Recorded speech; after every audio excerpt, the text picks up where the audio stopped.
Hello, my name is Crystal Petry, and you are watching another episode of the Crystal Petry Podcast, Season 3. Today's episode is a conversation about mentoring young boys and men, the challenges, the resistance, and the truth that no one is coming to save you. Our guest shares his own experiences, hard earned lessons, and belief in doing the actual work has shaped the way he guides the next generation into real manhood and freedom. Welcome to the podcast, Ricky. How are you? Great, Crystal. Happy to be here and discuss all these topics on hand today. Excellent. My first question for you, Ricky, where in the world are you? I'm currently located in the Bay Area in California, although I grew up in New York City. First 25 years of my life, I've been out here about just over 10 years now. Okay, excellent. Now, when we first spoke, Ricky, something you said really stood out to me. The fact that you said no one is coming to save you. And that really hit hard for me. And it's been several months since we first spoke, and I'm still thinking about it because I feel like we lived in kind of a coddled society. Everything's going to be okay. And, for the most part, things will be okay. But you never really just hear people say in your face, no one is coming to save you. Yeah. How did you come to start thinking that way? Great question. I just experienced, of course, being on the internet and seeing other people, doing motivational, podcasts and making content. I've seen this elsewhere too. I didn't coin it, but it resonated with me very much also when I saw it for the first time. And it's just the truth, very simply broken down, that I think a lot of young men, young adults in general, but especially young men need to hear, because as you mentioned, we are living in a very coddled society. And I think the biggest issue I face is kids coming to me and this is what I've been through firsthand also, is that, my parents probably did too much for me up until the point where I was supposed to become an adult. And now as a parent, you can't blame them for trying to give you everything, when you're their child and give you a great life. But what ultimately happens by doing too much for your child, when they hit adulthood, they don't have the skills. They're not prepared to be on their own, to have independence.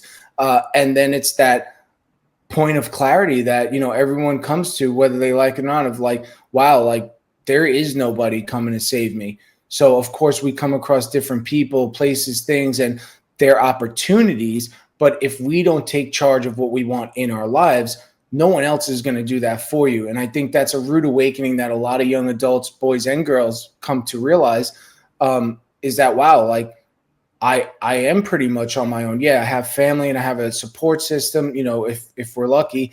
But nobody's coming to give us handouts. And I think the society that is being pushed is no, it's okay. We're going to, you'll have support here. You'll have support here. Oh, just graduate college and, you'll get a job. But then, okay, even with a degree, no one's coming to you to offer you a job. If you're not taking the initiative to say, I want this career path and it starts at this level, no one's coming to offer you that. So it is all about taking initiative and sitting down thinking, what do I want for my life? And then going out there and making it happen. Now, just like you said, Ricky, no one is blaming parents for doing the best that they can with their children and trying to provide their children with everything that they possibly can. But since you are far removed from the house at this point, what do you think are some things that parents should and should not do to prepare them for a world where no one truly is coming to save you? No one is coming to offer you this job. Yeah, that could be a bunch of things. And I guess it depends on, what kind of situation is taking place at the house. Very simply put, a phrase I use all the time is, as a parent, you want to be a safety net, not a safety harness. Now, that means basically if you are on a scaffolding and you are 3 stories up, we want it's in our child's best interest to let them fall a little bit, get scared, realize, whoa, this is a dangerous situation, but maybe we don't want them to smack the concrete from 3 stories up. So we want to catch them before it gets to that point. But initially, we want them to fail a little bit, because that's what builds that resilience. That's what builds character, because in your life, everyone who has ever done anything at a great scale, even, a lower scale, like to be successful, has gone through failure, and likely many of them. So when we're raising kids to protect them from every single possible failure or obstacle that we solve for them, it's actually a disservice to them, because we're not letting them get that real life experience that when you are on your own, you have no choice but to deal with. When did you first become inspired and first step into the role of mentoring young boys and men? So I have a background in psychology as far as the educational point. And then I didn't use that degree because I fell for that, the American dream that I was promised. Just get this 4-year degree and you'll get a job and you have a house and a family and all that, and you'll be great.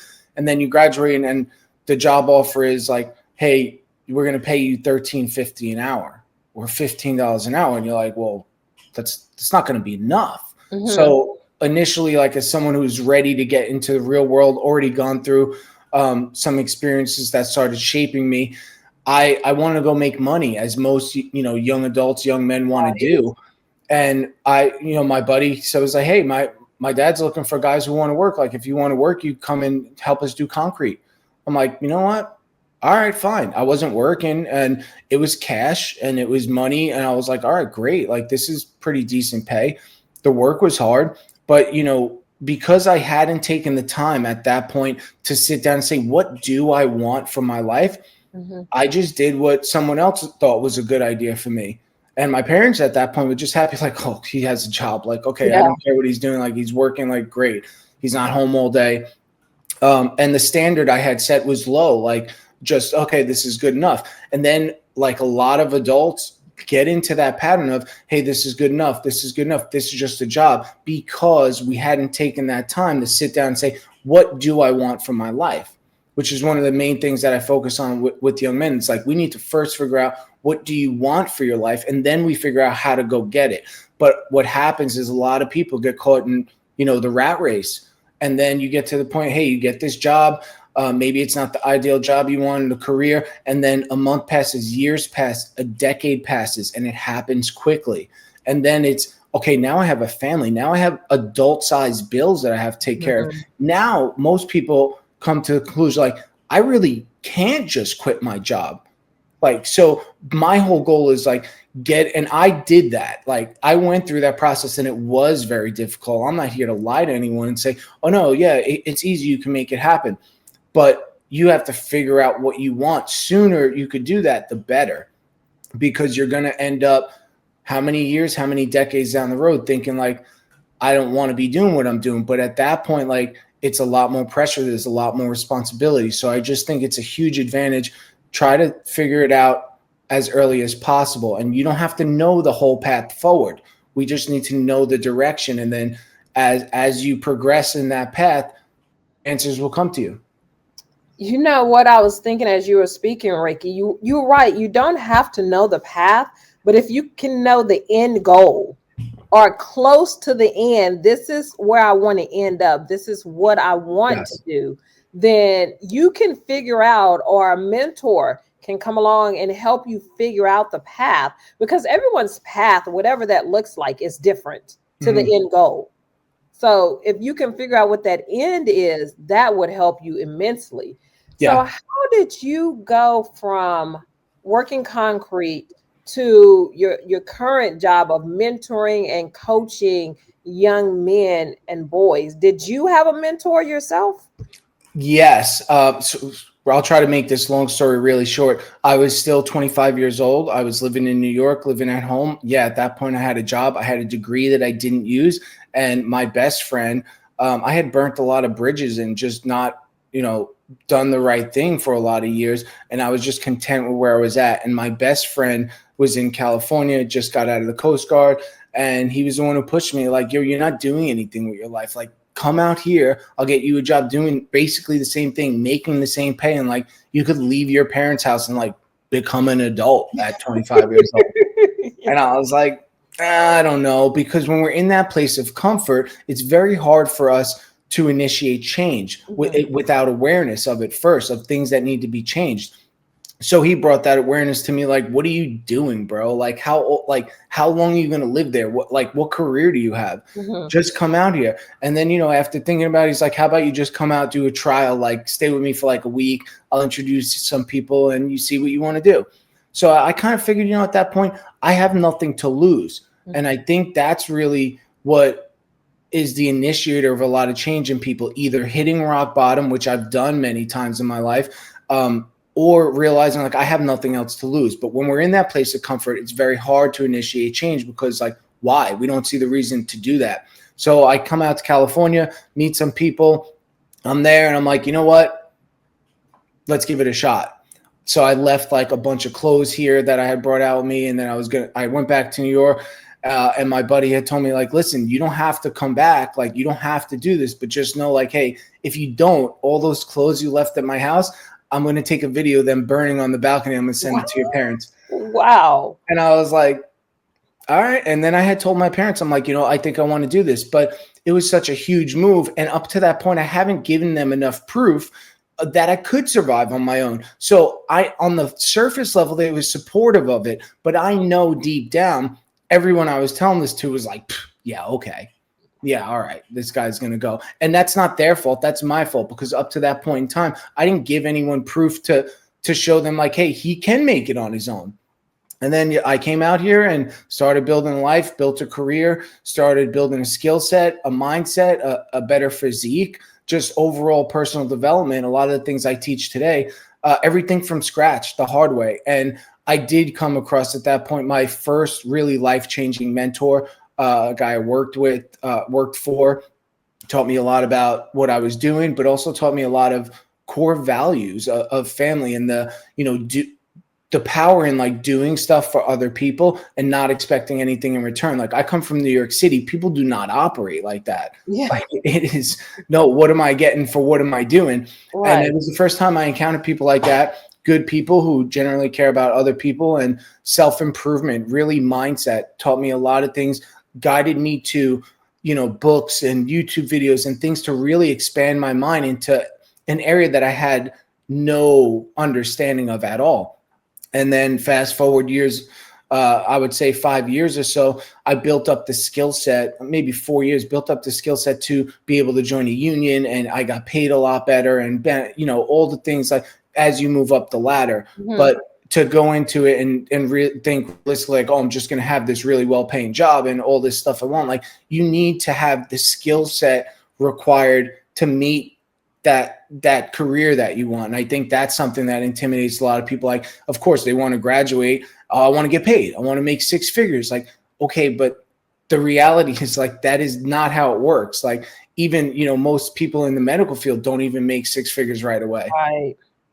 So it's an unrealistic view that I wish a lot of people would change. Like, realize that in adulthood, 5 years is not a long time. Like, and I don't agree with this view, but like, the reality is what I've experienced in my own life and what I see other people in the corporate world, in the business world, like, people are not going to start taking you serious right out of college. It just doesn't happen.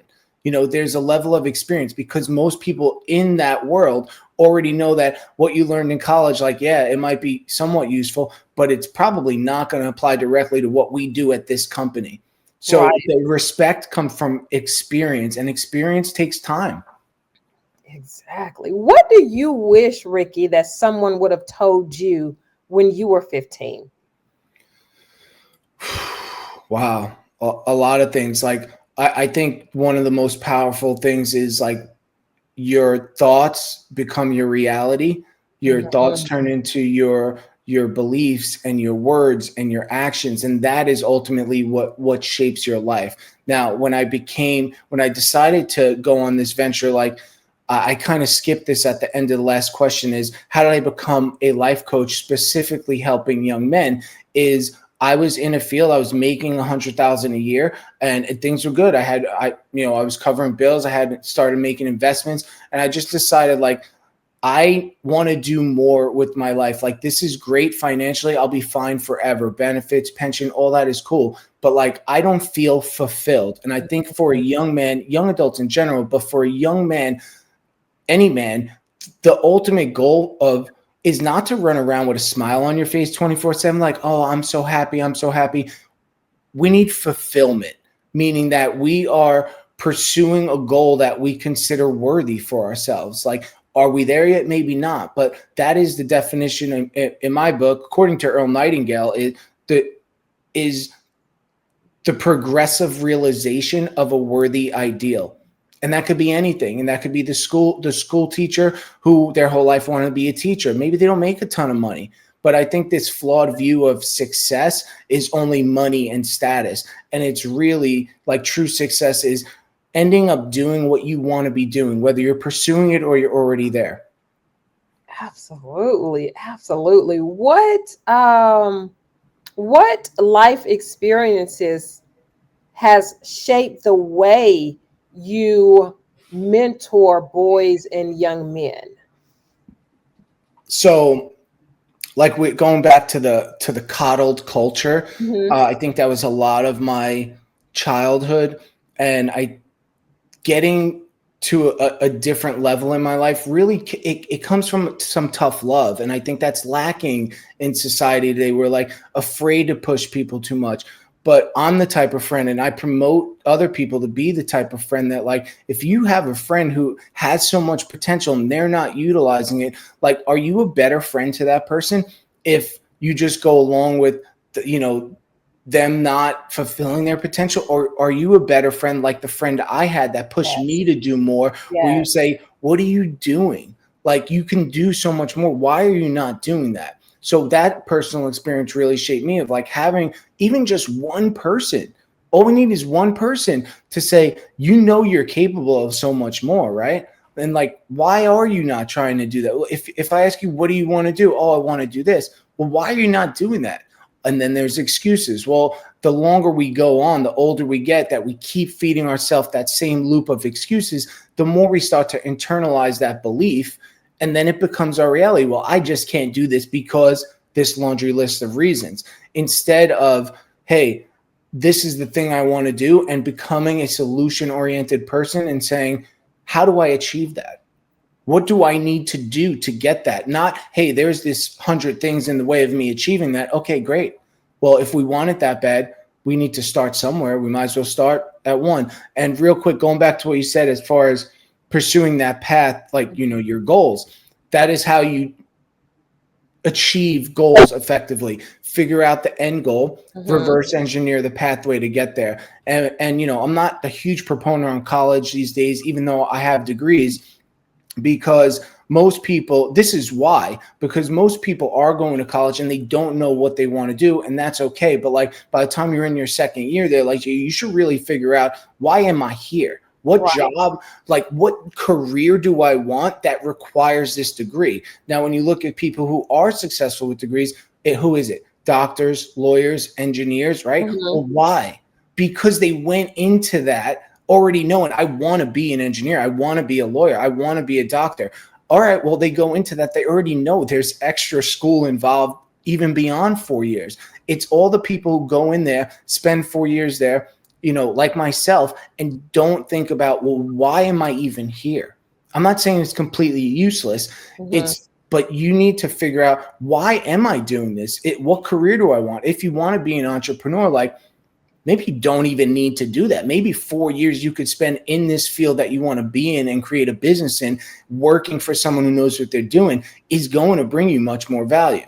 So I don't want to come out and say, oh, college is useless. It's not. But if you don't have a path you want to go on, you're just going to have a piece of paper on your wall and still no path in life. And it's not that you're saying, Rick, at least the way I'm hearing it, is that college is not for everyone. Yes. There's this marketing tool or this thing that, it's like, you got to go to college to be successful.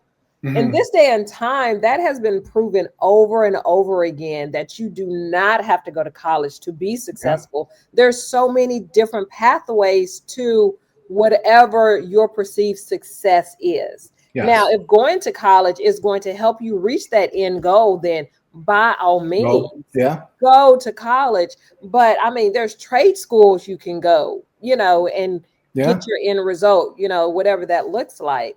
Why do you think, and the question is specifically for boys, but it applies to girls too. I'm gonna just throw that out there. Why do you think so many young men and so many boys feel like they know everything?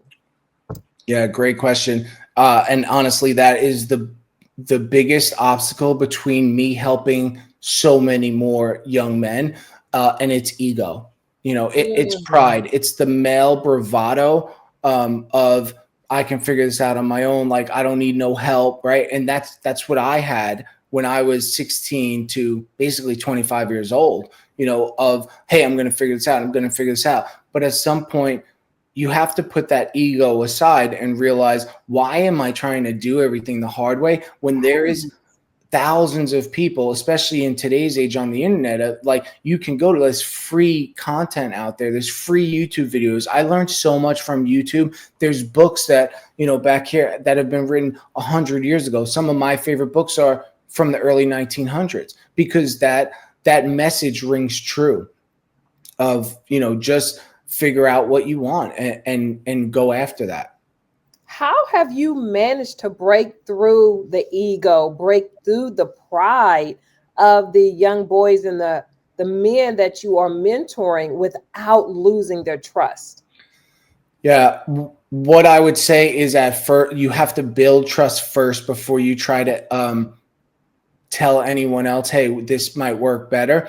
And coaching is really all about, I'm not preaching and saying, hey, this is what you need to do. Just do this, this, and this. Like that doesn't work. It doesn't work on any level.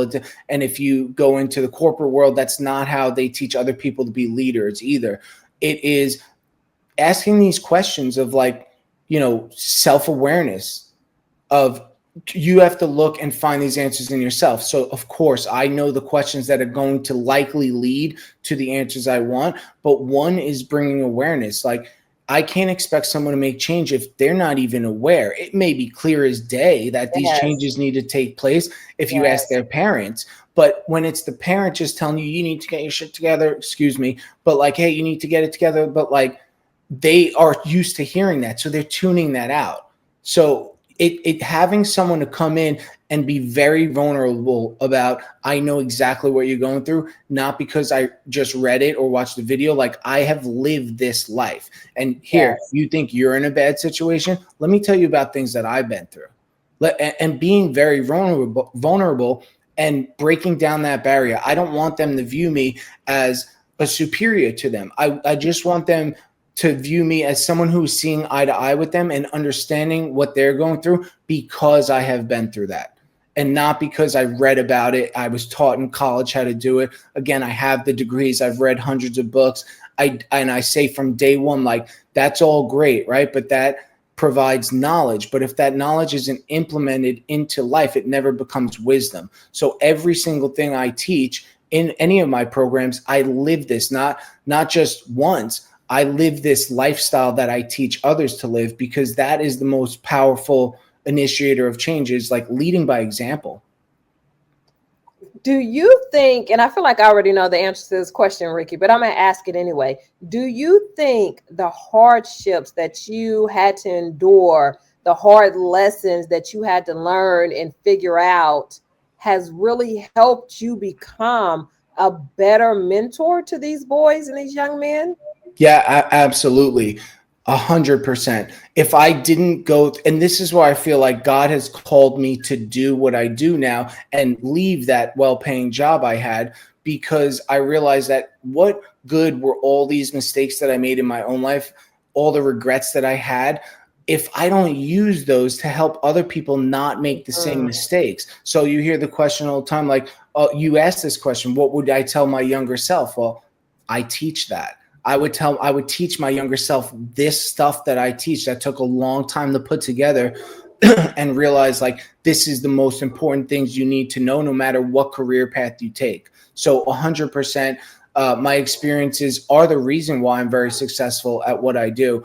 Because what is the difference? I think a lot of kids who come to me have been through therapy already, and no knock on therapists at all. I've had one when I was younger too. It's just they do not give off the perception to these young men, especially, that they have been through that they completely understand what they're going through. So finding someone that, wow, like this dude actually looks, and comes across as if he is authentic, like he has gone through this. And I'm not just pulling stories out of nowhere, like this is real. And like when I speak with the passion because it is my truth. What do you think is the biggest misconception that young boys and young men have about being a man? It's a lot of them. Yeah, I mean, I think I make videos about this also, but the biggest thing I can say is like the biggest difference between being a boy and a man is very simply the willingness to take on increasing responsibility. So it is more than, and this is where a lot of men fall short. It's like, okay, I just, I get married. All I have to do is go to work, bring home money. Now, you ask any wife if they're still married, that's not going to That's be not enough. enough. And that's why the divorce rate is through the roof, highest it's ever been, because of that. Men have this misconception. All I have to do is go to work. I'm going to make money for my family, and that's it. So a lot of men, hey, you get off of work. All right, how many beers am I slugging back? What else am I doing? All these things of like, you're only fulfilling one aspect of being a man. And there's so many more aspects involved, like being present, I think. So it's just, I would say it's that you just have to make money and provide for a family, but you also have to be the rock of stability. And that's the biggest thing. And like, if you talk to people who have very successful marriages, there is a balance of, you have to be aware of like, listen, my day might be hard, but like, my wife's day was hard too, like staying home with these kids, if they're blessed enough to be able to do that. Like, I can tell you, I spent the summer with my kids here, and like, no, I do not want to do that for a living. So God bless all the mothers out there who are staying home, because it is not easy. And so you have to also be aware as a man of like, maybe I had a hard day, but these dishes that might need to be done, that's not her job to do. She's also exhausted. You need to feel the energy and say, where can I pick up the slack? And then when you can do that as a man, it's more likely that your significant other will pick up the slack where you need it to be picked up. I was just having this conversation with another podcast guest, Ricky, and I was talking about, I feel like society places a lot of expectations and these extremely high standards on men, but the men haven't been taught how to meet the standards, how to meet these expectations. And I feel like as a society, and sometimes women as well, we're setting them up for failure. We're setting these men up for failure. We're setting these husbands up for failure because they have not been taught the things that you are clearly stating. Yeah, no, 100%. Now we got to think of it, step back and take a bigger view of what's going on. Like, when you are the people who are running society, right? Having a population of independent thinkers and independent doers who are not dependent on government, who are not dependent on a situation or someone else, like truly independent, like that is a threat to the establishment as a whole. So when they don't want to promote that, we don't want a society of independent, men and women. We want people, hey, just go to school, learn whatever they're teaching you at school, learn to become an employee, an obedient employee. That is what is being taught, because the threat to that establishment that creates the system we are all living in, whether we like to or not, is independent thinkers and independent people. Let me bring up social media here because it is just rampant at this time. How has social media, and this is me assuming, I'm projecting my assumption, how has social media played a part in shaping how boys and young men see themselves now? Yeah, not a good one. And not for just men.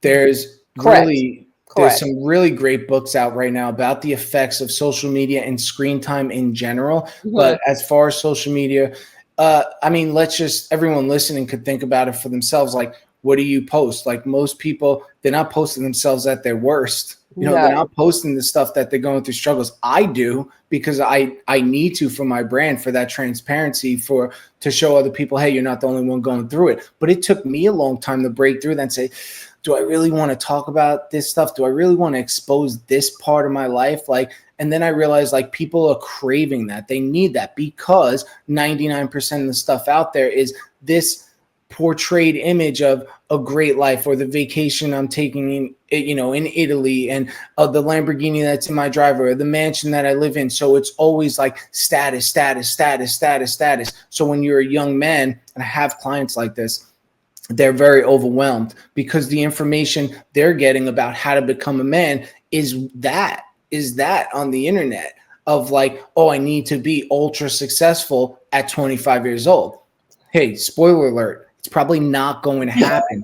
Is there people who can do this? Yes. Like, is Yes. there the one out of 100,000 kids at 19 years old who's making, 6, 7 figures a year? Yeah. Like doing some gimmick, get rich quick scheme on the internet? Yeah. I'm not saying it's impossible, but the probability of that happening is extremely low. So there's so much of that is like, because of the pressure to accumulate more money and status than ever, it is changing the way people think of like, oh, I need that right away. So then naturally, and I've been guilty of this too, you're looking for that get rich quick scheme of like, maybe it's not a scam, but hey, Amazon drop shipping or, even the coaching industry. So many people get into the coaching industry of like, oh, I get to make my own hours and, oh, I'm just going to get rich quick. I'm just going to sign clients for $10,000. Like, hey, let me let you know that that's not how it works.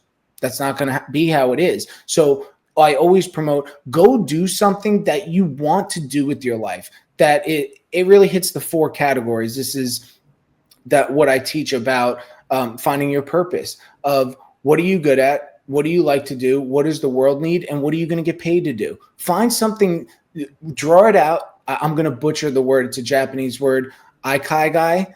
And this is what they teach. Find those 4 things, what the world needs, what you're going to get paid for, what you're good at, what you enjoy doing. Find what matches all of those. That is likely where you should, follow your purpose. When we initially spoke, Ricky, one of the things that you said that really stood out to me was freedom comes at the expense of work. Explain what that means and what that means to you. Okay, so let's think about freedom. What is the ultimate freedom? For me, that is, okay, there's the perceived, image that's pushed on us. Oh, we live in America, we're all free. But the reality is like, nah, you still have to play by the rules of society and what the laws that the government puts in place.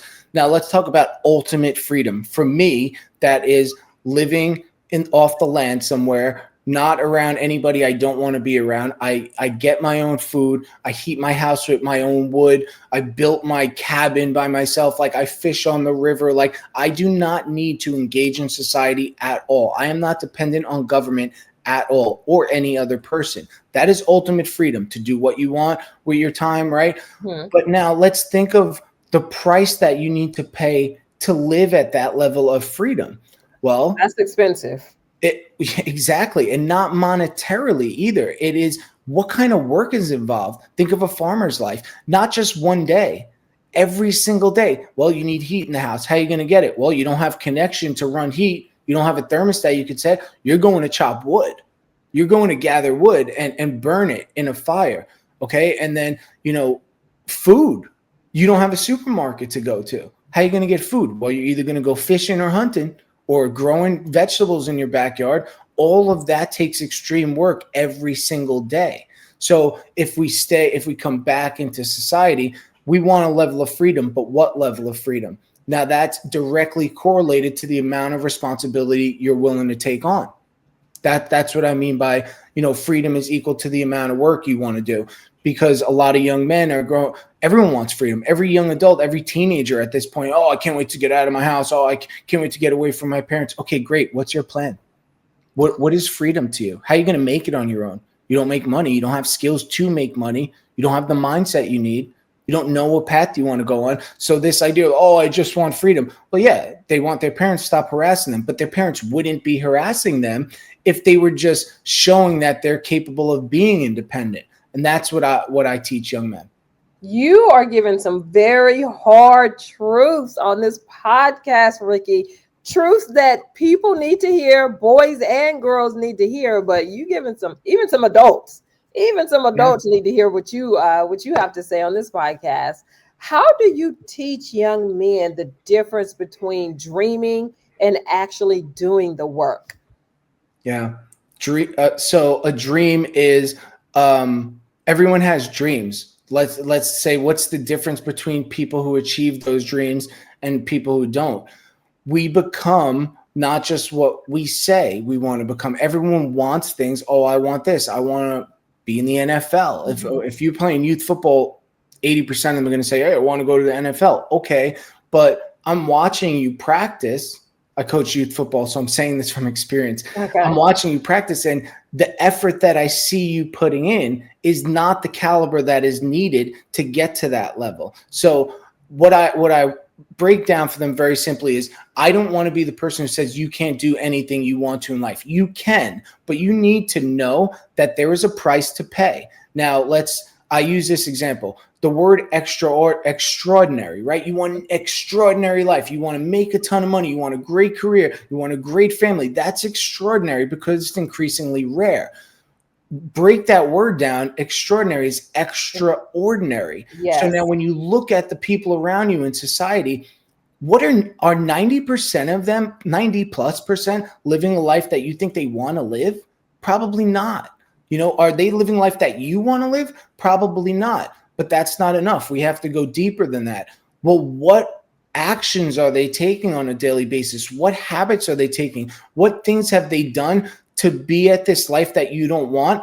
Okay, that's a good indicator. I probably don't want to do those things. So then it's always easier to figure out what you don't want to do in your life first, because there could be 1,000 things that you want to do. So let's eliminate a lot of those possibilities by looking at people around you and saying, I don't want that life. And not because they're a bad person. They don't seem like happy. They seem miserable. Yeah, they got a good job, but they're not a happy person. They're not a good person to be around. Mm-hmm. So then we start to look at, well, who are people that we want to be like? Who is living a life that I want to live, that I would like to trade places with? Then we think, how do they have that life? What habits are they doing? Are they waking up before work to go to the gym? Or probably, if you want the physique that they have, they probably are. Are they, most people are like, oh, I don't have time to go. Well, do you think those people who have the physique that you want are saying, I don't have time to go? No, they are intentionally making time to go. And I don't like going. I've been doing this 20 years in the gym. There's very few times where I look forward to going, but I want to appear physically fit, but also feel better about myself, not feel lazy, push my limits. So it's not enough to just say, hey, I want these things. You have to instill the habits in your life that those people are living. And it's not rocket science. You don't have to figure it out from scratch, because there's so many people out there, publicly putting their life on the internet, telling you what they're doing. It comes down to discipline. Most people have an idea of what they should be doing. Mm-hmm. Now, whether they choose to live in that comfort zone or push their limits increasingly to get to that point, that is up to them. And that is discipline. That is the ultimate decider of, people are not totally clueless of what they should be doing. They have a basic idea, at least, of hey, if I want to be healthy, well, I got to eat healthy. I got to exercise at least several times a week. I got to sleep. It's not, that's out there. That's readily available information. Are you doing it? Why not? Because you woke up and felt like scrolling on the internet? Because it's hard? Well, then those things that you talk about wanting, you actually don't want them enough. Because if you did, there's a price to pay. That leads directly into my next question about discipline. What does discipline feel like? It's hard. Yeah. It's exhausting. It is boring. It is monotonous. And if you don't constantly feel like I don't want to, I don't want to do this. This is hard. This is pushing me. I feel uncomfortable. Then you're not doing enough. If you're living in that life of comfort and everything seems too good, and you're content with everything, like people with high levels of discipline don't operate like that, because there's always another level to achieve. The life is this never-ending game. Like people who play video games will know, like a role-playing game, hey, level up your character, get new, like Fortnite, get new skins and get new weapons and get new stuff. Okay, that's life, except it's real. It's not in a screen. So you have to continuously push yourself and put in more time and put in more effort. Otherwise, that is how there's no other way to grow. You have to grow in discomfort. That's where growth comes from. And stagnation comes from comfort. So to get out of this place where you feel stuck, you have to be able to say, what are the areas in my life that I'm not really pushing myself in? Maybe I'm financially comfortable, but I want to create generational wealth for my family. So what does that look like? That looks like investments. Which kind of investments? That's when you start seeking knowledge. Oh, well, where do you seek knowledge? Probably from people who are already doing it. I always suggest don't take advice from people who aren't doing what you already want to be doing or aren't already successful. Like, that's the blind leading the blind. And that's what a lot of kids are doing. Where are they getting their advice on how to do things? From other kids who are clueless. Yes. Oh my God, it's so true. It's funny because me and my friends talk about this all the time, Ricky. Like, we would get our advice on how to do stuff like boyfriends or whatever from each other, and we all were wrong. Yeah. we talk about it now, we laugh about it now. It wasn't funny then, but we were so wrong. None of us knew anything. Yeah. We just didn't know. But let me throw this in as well. Discipline is the long game. It is not an overnight success story. It's not you start on Monday, you look good on Tuesday or Friday. Like, it is the long game when you talk about discipline. Let me add to that too. Exactly what you're saying. I think the society that we are in now, where everything is instant gratification. You order something on Amazon, it's there, which seems like 12 hours away. Like the next day it's at your doorstep, rather than having to even go to a store and get something. You want entertainment, it's right here. It's in your hand. Right on the cell phone. Readily available, right? And the problem is that constant dopamine drip that we're getting, the screen addiction, that is what's giving that dopamine drip. So it is discouraging people to go out and create real dopamine by doing real things. And that's why discipline is so important, because you are going to do, this is why I promote the gym all the time, not because, you're going to look good, because of the mental strength that you build from doing something that's difficult, that you probably don't want to do, that most people don't do. And that is ultimately how you build confidence. You don't get confident from doing something that everyone can do. You build confidence from seeing I do this thing that I don't want to do, but I do because I know it's good for me, and most people can't do it or won't do it. That's something to be confident in. So when you're seeking confidence, but you're just doing everything that everyone else is doing, what do you have to be confident in? That's true. That is so true. So, Ricky, as a life coach, you mentor boys and young men. How do you hold them accountable without pushing them away? Like I said, you have to build trust first. They have to know that I genuinely care. And I let them know I'm very upfront about it. Like, hey, I'm probably going to say some things that you might not want to hear, but you have to become coachable. Is what I tell kids in sports too, where you don't take any kind of criticism as feedback personally, where you get quote unquote, butthurt about it. Like, you need to take that and say, okay, you know what? Yeah, that makes sense. Like, I didn't realize that. Like, I'm going to change that. So some people it's very hard to break that, because when you're in that victimhood mentality of like, oh, everyone's out to get me, or poor me of this situation, like any kind of feedback or criticism you get, your barrier goes up. You take that personally. And that's, childhood experiences, different things people have been through, and the ego again of like your ego wants to protect you from that, because on the other side of the ego is self-awareness, where we should be reflecting. And if we're not capable of self-reflection on our own, then the best way to figure out what you're doing wrong is by other people saying it. But we're also in that society of people's feelings are very fragile. So other people are afraid to tell them what they really think because they might get offended by it. Now, all of my friends know, like, hey, if you want to hear the truth about what needs to be done, you could call Ricky. If you want to hear the raw truth. But when you're dealing with younger kids, there's a balance. Mainly people, especially kids, are motivated in one of two ways. There's kids that need the pat on the butt and say, hey, you could do it. Like, don't worry, you got this. And there's other kids, myself, I vibe with this, like tough love. Tell me I can't do something, and that will motivate me to do it. But there's increasingly fewer and fewer of those people who are motivated with that tough love. But it's finding a balance of, hey, I can relate to some things you're going with. Yeah, that is difficult. Like, yeah, maybe your mom's not 100% in the right with getting too upset about that. But like, what about this stuff? Does she have a right to be upset about this stuff that you should be doing that she has to constantly tell you to do and you don't do? Like, so then that, because you're not doing A, she's complaining to you about B. So, what could we change? There's always something that we can change. Maybe it's not even directly related to that situation, but what other areas might be carrying over into that? How do you balance being vulnerable? Because you've stated that you're vulnerable on your social media. You're vulnerable with the boys and the young men that you are mentoring. How do you balance your vulnerability while protecting your privacy and not oversharing?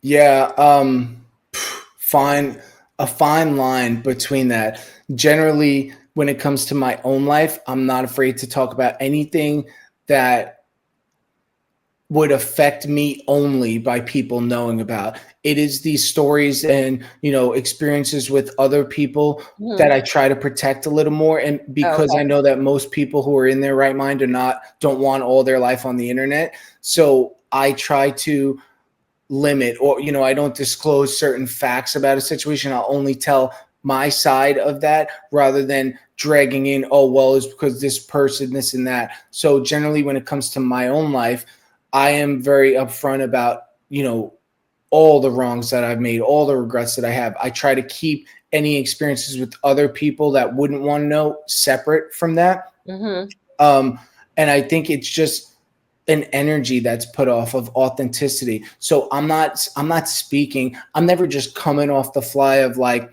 hey, yeah, this is this sad story I have about my life. It is always, hey, we're talking about a specific topic, and they're not quite understanding it, or this story experience that I have would help them relate to the message I'm trying to send a lot better. So I'm not just openly coming up, pouring out my entire life. It is always directly related to the focus that I'm trying to teach them at the moment. And I just know that storytelling is a much easier way for people to learn than spitting facts at them. Correct. And the proof is in the pudding. We love movies. We love reading books. We love watching series. All of that is storytelling, and it engages and it touches us in different parts of our life, whether that's personal or in business. So, Ricky, let's talk about like practical mentorship. What daily habits do you encourage men or boys, young men, to do every day? Maybe not every day, but I would say 4 times a week. Like you should be pushing yourself physically, whether that's the gym or going for a run or mixed martial arts or playing a sport. Like, go do that. Like, about one, health wise, a body in motion stays in motion. Like, do not get so consumed in everything else going on that you forget to take care of yourself. I would promote, hey, healthy eating. and not in a way of like, hey, just eating salads and depriving yourself of everything good in the world. But like, I would definitely say stay away from added sugars. I know a lot of doctors, and that is the worst thing you could be doing for your health. Major cause of a lot of illnesses is the sugar intake in the American diet. So watch what you're eating, and conscious consumption, I would say. That's a phrase that I'm pretty sure I coined that. Conscious consumption, meaning being conscious of what you're consuming. So yes, food wise, drink wise, substance wise, if we're talking about, things you could be addicted to, but also mind wise. What kind of information are you consuming? What kind of content are you consuming? What kind of, if you want to be successful, you have to adapt and become a lifelong learner. That's another thing. Whether it's reading, like I have, daily readers like this, like the Daily Stoic, right? Where it's not an overwhelming read. I'm not saying go read 50 pages a day. This is one page. And I have several of those books where I read one page, try to set the tone in the morning. I would definitely say do not immediately wake up and go right to your phone. And now I'm not saying I never do this, but I don't feel good about myself when I do, because I know that it's not good. Do not go to these things that feel like they're constantly drawing you, because that's addiction. When you constantly feel like you're being pulled to eat this donut, or, go to your phone, or play this video game, or play this iPad, or play this poker game, or drink this alcoholic drink, or smoke this thing, like that is addiction. That constant feel of pull that you feel towards that, you need to resist that. So I would say, if you're have a contact with your higher power. I'm not saying what religion that should be. That I don't promote a specific religion, but they're a higher power. Realizing, like, it take the weight off your shoulders of realizing that there's something up there that's more powerful than me, that wants the best for my life. It's not all on my shoulder. Like, I can breathe a little. Like I am being guided internally to a good life, as long as I live according to that path. So, I mean, those things, being present, being present. Don't try to multitask. Like, hey, if you're spending time with your family, spend time with your family. And put the phone down while you're doing it. Exactly. So I would start with those things. And then I wouldn't say on a daily basis. Oh, one thing I would say on a daily basis, time management. You need to operate on a calendar, something I teach, every kid that I work with. Like, if you have free time, you need to realize that time isn't free. It's actually the most precious thing that we have, because we can't get it back. And that's why wealthy people will always spend money in exchange for getting things done quicker, because they realize that. So when you have free time, you're actually just wasting time. And now when you don't have a calendar to say, hey, I need to be here and do this at this time, and okay, I have 4 hours here, but you don't assign anything for yourself to do, what the odds are you're probably not going to do much. So then that is, my old therapist used to say, idle hands are the devil's workshop. And he's talking about a clock. I've heard that. Right. So when you have the time and you're not busy doing anything, and time seems like it's going super slow, the devil is in your head, pulling you toward these things that want to keep you stuck, that want to keep you mediocre. So it's up to you to assign yourself things to do, more and more things to do. And you don't just go from being someone who does nothing to being someone who is working, on themselves and on their business, on their family, 16 hours a day. It is a slow progression of, hey, continuously add on more stuff. And if you get to the point where you feel overwhelmed, which I certainly have, sit back and say, what are some things that I don't actually need to do? What is not a good expense of my time according to the way I have my day planned? So every day I would say, last thing I do before I go to sleep, look at my day for tomorrow, so that I can mentally prepare, okay, this might work out. Maybe I make some changes in there and say, this will fit better here. This will fit better here. I want to go to the gym here. Okay, good. And I go to bed so that I wake up the next morning. I don't say, I wonder what I'm going to do today. Like, that is the recipe for failure. It sounds bad. Yeah. Failing to plan is planning to fail. Earlier on in the conversation, Ricky, you spoke about the safety harness versus the safety net. Yes. How do you balance giving advice but also letting your mentees, the boys and the young men that you're coaching, learn the hard way? Um, okay. So it depends what it is. Like, so I will, this is something that that usually involves parents that I work with too. Like maybe a Okay. parent has a concern. Hey, my kid, I'll give you a specific example. My kid hasn't signed up for, I don't know if he signed up for classes yet. He really needs to go to college. Oh, he's only taking this many classes. Oh, he's late on enrollment and this and that. And I say, what's the worst thing that could happen? Like, oh, he doesn't get enough classes. Who feels, yeah, you might feel bad about it, but it's his life. If we don't allow him to realize, hey, waiting to the last minute to enroll in college classes, you're probably not going to have a seat in that class. How else do they learn that? They learn that from mom, nagging them about it? No.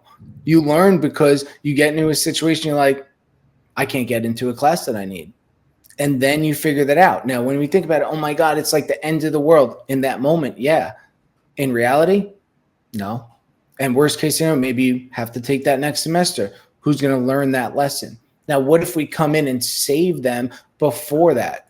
They never realize that, that waiting to that last minute, this is just not how I operate with that. Or let's say finding a job, another situation I personally that I deal with.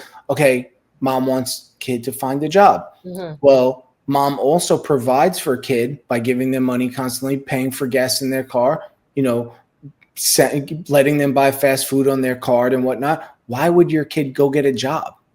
Like if you're trying to, basically what's happening is, again, I'll use in relation to addiction. Like they use the term enabling.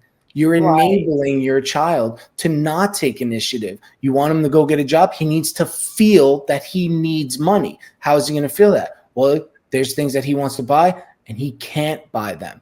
Not he needs to go to mom and get a card to get the money and doesn't feel great about it, but ends up doing it anyway because he knows mom's going to give in. No, he can't buy it. So I'm not saying, hey, don't provide basic needs. Like, yeah, he's got a roof over his head. He's got food in the fridge. Yeah, that's basic needs. Wants, want to go out with your friends? Want to go to the movies? I don't know what to tell you. Want to go fast food? No, we got food in the house. Like these are all privileges that a Yes. lot of people in America, like the kids, they stomp their feet like, oh, I hate you and this and that. Okay. As a parent, you just need to take a stand and say, hey, why is my kid like this? Okay, well, what patterns have developed? Oh, well, I've constantly bailed them out of situations that wouldn't be the end of the world. We need to be very realistic about it. When does that pattern stop if the parent doesn't step in and put an end to it? Probably doesn't. And then, okay, how old? Well, a lot of time I said, when does this end? Like, when do you think he just wakes up one day and decides to grow up? 25, 30, 35? They're not. It doesn't happen. You need to feel pressured to take action. I know that you mentor young boys and young men, Ricky, but how do you coach a parent through that situation Ooh, when the parent feels like I'm supposed to protect my baby, I'm supposed to feed my baby and take care of my baby, and you need some money? Like, how do you coach them out of that? Because it's habitual, it's a habit, it's innate. So yeah, how do you coach them out of it? very gently first. Um, Again, have to build trust first. You cannot go into and say, hey, the way you're parenting is wrong. Like that's not the way that you teach people in any area. Mhm. Awareness, though, bring awareness, questions. Oh, well, this is going on. Like, hey, what would the result be like if you didn't give him money to go out? Like, what would happen? Oh, this and that. I'm like, is that a major concern? Is that your concern or his concern? Oh, is that a priority that needs to be met?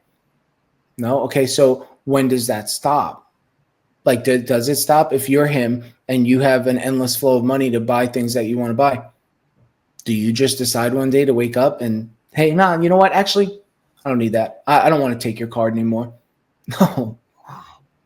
So it's questions of, hey, do you think we could go about it differently? So one of the things I work with too, a parent, is don't worry about every single thing. Like, you went to college already. You don't worry. Like, hey, if they didn't sign up for all the classes, that's not your problem. That is their problem. So it's separating, like, hey, we're at the age, 17, 18, 19, 18 legally you're an adult, which is a joke because, Right. 90% of people are not. But 18 years old, like, hey, this kid has been telling you for 5 years already he wants freedom. Give it to him. How do you let him learn? Let him Oh, learn what it takes. And then, I asked him, like, he says he wants to be on his own. He wants to live on his own. Does he have any idea what bills are involved in that? Okay, so let him find out. Phone bill, that phone that you say he's on all the time, he won't listen to you. He's distracted by it. He's not present. He doesn't want to go do anything. The video games that he plays nonstop, who's buying it? Same thing with food too. Like, hey, you want your kid to eat healthier, stop buying junk at the supermarket. Like, as a kid, if you're going to eat, when you get hungry enough, you're going to eat what's available in the house. If there's all kinds of junk food, you can't blame kids for going to get junk food instead of fruit, instead of healthy food. But so it goes to the parent is awareness and very, empathetically saying, like, hey, not coming off the wrong way, but like, there's some things that, and I'm very upfront in the beginning of, like, hey, this coaching relationship that we have, this program that I'm putting your son through, is we also need to make changes at the house, because the 1 hour a week I speak with him, the work he does on his own, the contact, the text that he has with me, like, that is a minuscule amount of time from the week that he is spending at the house. So I always say we are collaborating. Myself and a parent, we're collaborating for your son's success. It's not just me. Okay, I have hopefully three more questions for you, Ricky. Then I'm gonna let you go. Okay. For the boy, the young man that's listening to you right now on this podcast, if you could give them one message, what would that be? Don't try to do it all on your own. Don't try to do it on your own.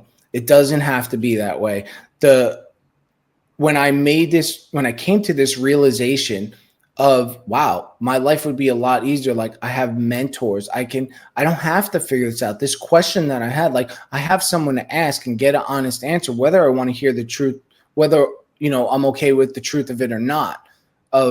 Don't try to figure everything out. I did that, and it delayed my life significantly, and it led to a lot of pain, a lot of heartbreak, a lot of regret. Now, why I do what I do is because I don't want kids to have to learn the hard way, and you don't, right? But just go to people, get advice from people who have a life that you would like to have. That's what I would say. Like, there's no fast track to success, but if there's any type of shortcut, it is learning from people who have already done it. Yes. I know someone, she always says there's bought lessons and there's free lessons. The free lessons are the lessons you learn from other people who've already done it or messed up and learned from it.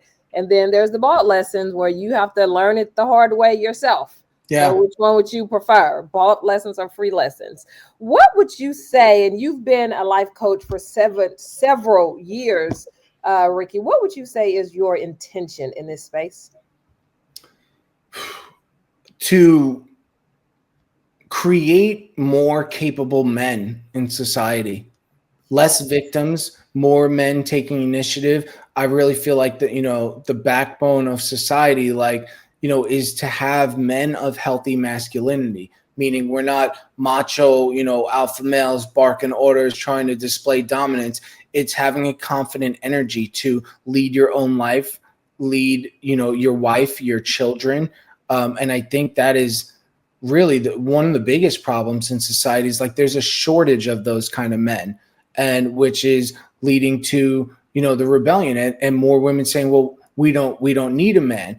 Well, you definitely don't need a man like that who just identifies as gender as a man, like, but a real man who is a leader to their family and, in their society. Like, the world needs that, and we have, I think, fallen short on that. And it's forced women to step into roles of masculinity that is not the way it's meant to be intended, which makes them protect the feminine energy that men need for the yin and yang flow in the world, in society, in our lives. My final question for you, Ricky. Who do you think would make a great guest on the podcast? But you have to help me get them on. When initially asked this question, I have someone in mind. I've already spoke with them. A buddy of mine, Dr. Joe Cannon, entrepreneur, very financially savvy, all about helping the youth, and not just the youth, but people who want to take that next level up. That a lot of the people that I'm trying to help, he's in this same area, like helping people in all demographics, giving them financial knowledge of things that you don't learn in school. And he is also, he's a man of God, takes care of his body, and is leading by example. He's teaching things like myself of that he lives in his own life on a daily basis. I think he'd be a great guest. He'd be excited to get on too. Thank you. Thank you. Thank you for being on this podcast, but also thank you for giving hard truths, things that I feel like people are not saying out loud, but they need to be saying out loud. And you said them out loud today. You said them out loud today. So thank you so much. Yeah, my pleasure. Great questions, very well prepared. Happy to be a guest, and if you ever want me on again, I'm more than willing to do it. And hey, I'm gonna take you up on that. Again, thank you so much, Ricky, for being on the podcast. And to my community, thank you so much for tuning in and watching. You can get Ricky's podcast on YouTube Podcasts and Apple Podcasts. And remember, you always have time to listen and learn on the go.